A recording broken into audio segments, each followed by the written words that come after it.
মাধ্যমিক history suggestion 2024 আলোচনা হবে 4 মার্কের কোশ্চেন নিয়ে। এই কোশ্চেন তোমাদের কোশ্চেন পেপারের ঘ বিভাগে এসে থাকে। ঘ বিভাগে মোট 4টি উপবিভাগ থাকবে এবং প্রত্যেকটা উপবিভাগে 2টো করে প্রশ্ন, তাহলে মোট 8টা প্রশ্ন থাকে।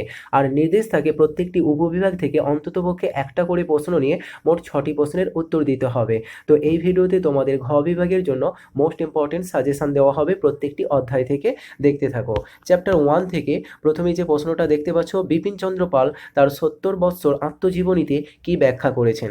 এই প্রশ্নটা শুধুমাত্র 70 বৎসর টিকা হিসাবে আসতে পারে। তোমরা এই কোশ্চেনের আলোচনার সময় দেখবে যেসব কোশ্চেনের পাশে 3টে লাল কালিতে স্টার চিহ্ন আছে এবং কিছু কোশ্চেনের পাশে দেখবে সবুজ কালি স্টার চিহ্ন আছে আর কালো কালি স্টার চিহ্ন আছে। তো এই স্টার চিহ্নগুলো তোমরা মনে রাখবে, লাল কালি স্টার চিহ্নগুলো সবচেয়ে বেশি গুরুত্বপূর্ণ এবং তারপর সবুজ কালি এবং তারপর কালো কালি। বোঝা গেছে? তো পরের প্রশ্ন দেখো, নারী ইতিহাসের উপর একটি টিকা লেখো। অথবা দিয়ে বলতে পারে আধুনিক ভারতের ইতিহাস চর্চায় নারী ইতিহাস চর্চার গুরুত্ব বিশ্লেষণ করো। অনুরূপ প্রশ্নটা এভাবেও আসতে পারে যে নারী ইতিহাস চর্চার প্রাসঙ্গিকতা সম্পর্কে আলোচনা করো। মোটামুটি এই প্রশ্নটা এবারে বেশ গুরুত্বপূর্ণ আছে। পরের প্রশ্ন দেখো, আধুনিক ইতিহাস চর্চায় খেলার ইতিহাসের গুরুত্ব কী। অনুরূপ খেলার ইতিহাস চর্চা সম্পর্কে লেখো। এখানে লাল কালিতে স্টার চিহ্ন দেওয়া হয়েছে দেখতে পাচ্ছ। ইন্টারনেট ব্যবহারের 2টি সুবিধা, তোমরা অবশ্যই একটু বেশি সুবিধা করে রাখবে, কারণ যেহেতু এটা 4 নাম্বার আর 2টো সুবিধা লিখলে অনেক বিস্তারিত লিখতে হবে। পরে দেখো 5-এর দাগে বলেছে নতুন সামাজিক ইতিহাস চর্চার বৈশিষ্ট্য আলোচনা করো। পরের প্রশ্ন, আধুনিক ভারতের ইতিহাসের উপাদান হিসাবে সংবাদপত্র ও সাময়িক পত্রের গুরুত্ব কী। পরের প্রশ্ন, আধুনিক ইতিহাস চর্চা কিভাবে বৈচিত্র্যপূর্ণ হয়ে উঠেছে। পরবর্তী চ্যাপ্টার 2 এ দেখো, নারী শিক্ষার প্রসারে ঈশ্বরচন্দ্র বিদ্যাসাগরের অবদান সংক্ষেপে আলোচনা করো। পরের প্রশ্ন, স্বামী বিবেকানন্দের ধর্ম সংস্কার আদর্শ ব্যাখ্যা করো। অনুরূপ প্রশ্ন, মানব সেবার আদর্শ সম্পর্কে স্বামী বিবেকানন্দের চিন্তার সংক্ষেপে উল্লেখ করো। এখানে যে 4 নম্বরের প্রশ্নগুলো দেখতে পাচ্ছ, এই প্রশ্নগুলো কিন্তু তোমাদের 8 নম্বর অর্থাৎ উয়া বিভাগেও আসতে পারে। সেভাবেই আসবে যে এখানে যেহেতু এই প্রশ্নগুলো 4 নম্বর, তো 8 নম্বরের প্রশ্ন আসলে 4+4 অথবা 5+3 এভাবেও কিন্তু এখানকার প্রশ্নগুলো আসতে পারে। অতএব এই প্রশ্নগুলোকে প্রত্যেকেই ভালো করে প্রস্তুতি নেবে।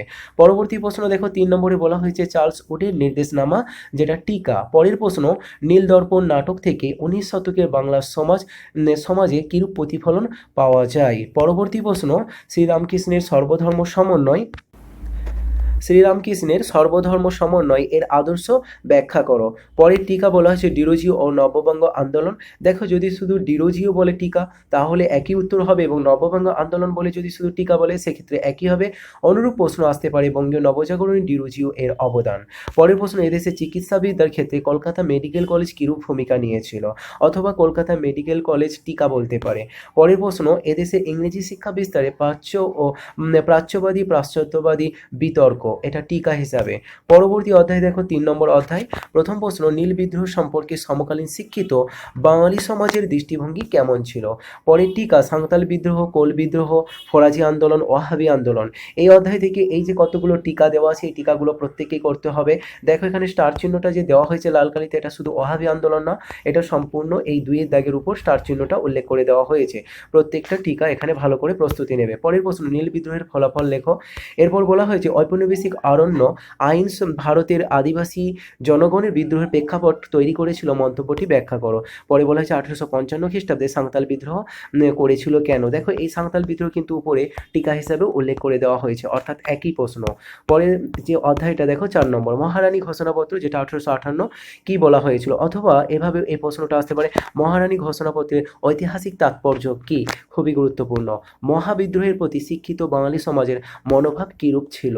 পরের প্রশ্ন, আনন্দমঠ উপন্যাসটি কিভাবে জাতীয়তাবাদী চেতনা বিস্তারে সহায়তা করেছিল।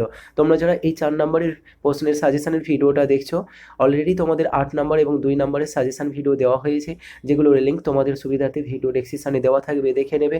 পাশাপাশি তোমরা অঙ্ক, ভূগোল এবং জীবনবিজ্ঞান ভৌতবিজ্ঞানের সাজেশনগুলো দেখে নেবে।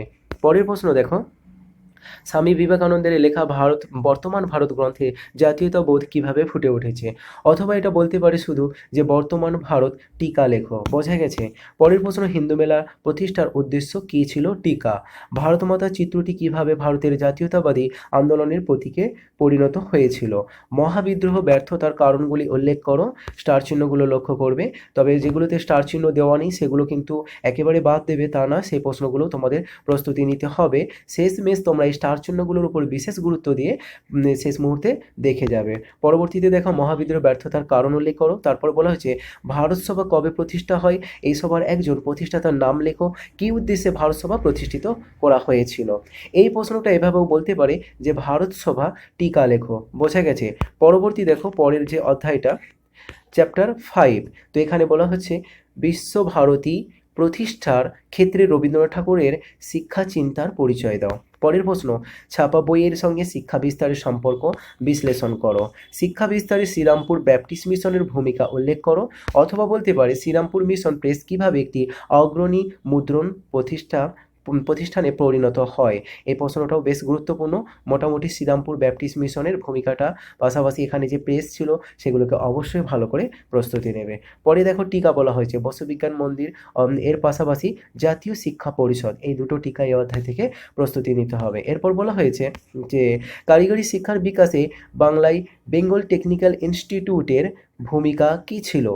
পরের প্রশ্ন দেখো, বাংলায় বিজ্ঞান চর্চার বিকাশে ডক্টর মহেন্দ্রলাল সরকারের কিরূপ অবদান ছিল? পরবর্তী, ছাপাখানা বাংলায় শিক্ষা বিস্তারে কিরূপ পরিবর্তন এনেছিল? পরের অধ্যায় অর্থাৎ 6 নম্বর, প্রথমেই বলা হয়েছে টিকা, তেভাগা আন্দোলন, তেলেঙ্গানা আন্দোলন, ওয়ার্কস অ্যান্ড প্রেজেন্ট পার্টি, সর্বভারতীয় কিষাণ সভা, একা আন্দোলন, চম্পারণ সত্যাগ্রহ এবং মিরাট ষড়যন্ত্র মামলা। তো এখানে প্রত্যেকটা টিকায় তোমাদের ভালো করে প্রস্তুতি নিতে হবে এবং সেই মতো প্রত্যেকটা টিকার উপরেই এই স্টার চিহ্নটা দেওয়া হয়েছে।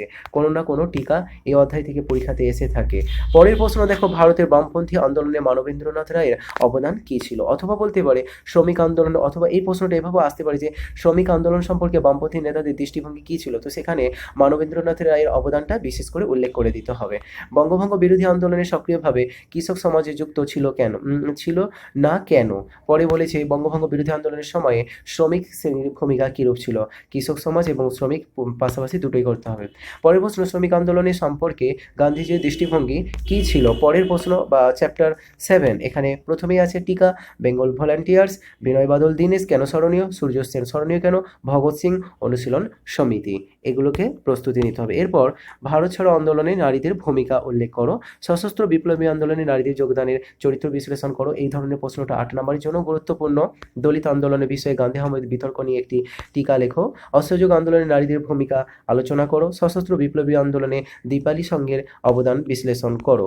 এরপর বলা হয়েছে দেখো, এরপর সশস্ত্র বিপ্লবী আন্দোলনে দীপালি সংঘের অবদান বিশ্লেষণ করো। পরের প্রশ্ন, দলিত রাজনীতির উদ্ভবের কারণসমূহ বর্ণনা করো। 8 নম্বর অধ্যায় প্রথমেই আছে টিকা, খুবই গুরুত্বপূর্ণ এই অধ্যায়ের জন্য। এখান থেকে এবং প্রথম অধ্যায় থেকে এখান থেকে এগুলো 1 নম্বর এবং 8 নম্বর অধ্যায় থেকে তোমাদের কোনো পরীক্ষাতে 8 নম্বরের প্রশ্ন থাকে না, কাজে এই অধ্যায়ের 4 নম্বরের প্রশ্নগুলো প্রতি বছরই থাকে। তো সেই ক্ষেত্রে খুব ভালো করে তোমরা প্র্যাকটিস করে নেবে। প্রথমেই দেখো টিকা, জেভিভি কমিটি, দেশ বিভাগ জনিত উদ্বাস্তু সমস্যা, রাজ্য পুনর্গঠন, নেহেরু লিয়াকত চুক্তি বা দিল্লি চুক্তি। এরপর বলা হচ্ছে কাশ্মীর কিভাবে ভারতভুক্ত হয়, সবগুলোর উপরেই স্টার চিহ্নটা কিন্তু আছে। 2 নম্বর, ভারত সরকার কিভাবে দেশীয় রাজ্যগুলিকে ভারতের ইউনিয়নের সংযুক্ত করার প্রশ্নটি সমাধান করেছিল। হায়দ্রাবাদ রাজ্যটি কিভাবে ভারতভুক্ত হয়েছিল, পাশাপাশি জুনাগড় রাজ্যটি কিভাবে ভারতভুক্ত হয়েছিল, দুটোই করে রাখতে হবে। দেশীয় রাজ্যগুলি ভারতভুক্তির ব্যাপারে সর্দার বল্লভভাই প্যাটেলের ভূমিকা, অথবা শুধু টিকা আসতে পারে সর্দার বল্লভভাই প্যাটেল। পরবর্তী উদ্বাস্তু সমস্যা সমাধানে ভারত সরকার কী কী উদ্যোগ গ্রহণ করেছিল।